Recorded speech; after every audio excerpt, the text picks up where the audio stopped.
Alright. Hey everyone. I know I haven't really covered any Bungie news recently, but they've been radio silent ever since their recent marathon closed tech test in October. Not much exciting news from Destiny other than it reaching extremely low player counts and a do or die moment, which I'm pretty sure we're all familiar with by now. But anyways, today Bungie shadow dropped a Weapons and Gears trailer coming with their next Destiny 2 expansion Renegades, and I want to share my thoughts and opinions on the trailer. Alright, so we got new weapons to loot that are finally new models with their own unique appearance and not reskins.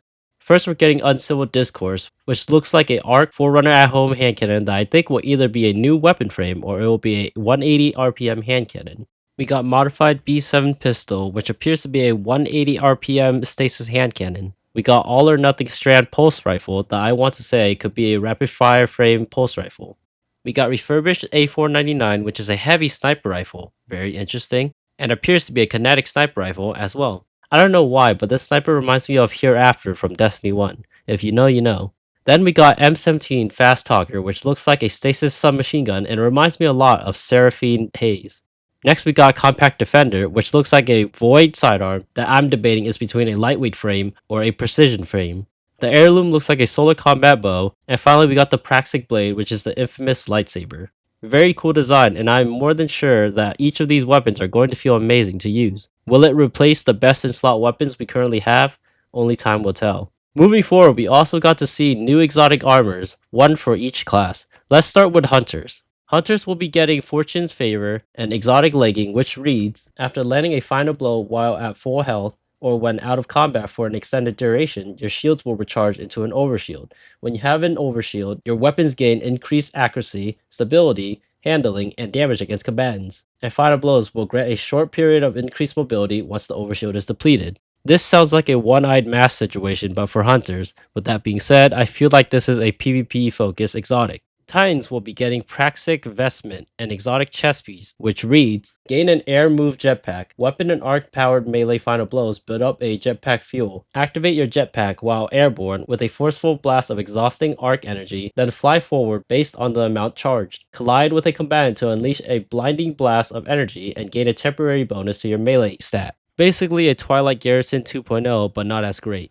Then finally, Warlocks will be getting Demosa Fusion, an exotic helmet which reads, while a Strand Super is equipped, casting Rift will suspend nearby combatants. Suspend deals damage over time, healing you in the process. Combatants who break free from suspension suffer additional damage. Defeating suspended targets heals you a moderate amount.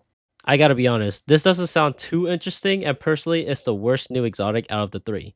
So overall, what are my thoughts?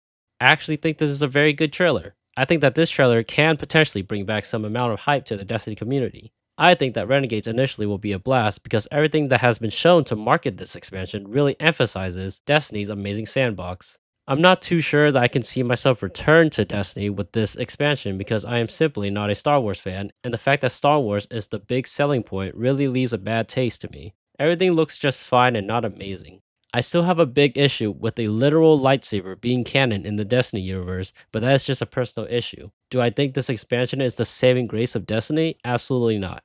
However, I do think it will boost the player count to be higher than what it is right now, but that is just me being optimistic and generous, to be honest. Destiny may not have a competitor in its genre, but it most definitely has competition for the player's time, especially since it has competition with the gaming pillars at the moment being Battlefield 6 and Arc Raiders.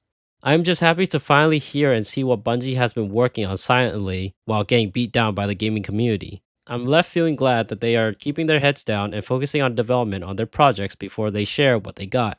This gets me even more excited to see what they have planned for Marathon. That's all I got for you today. Thanks for listening.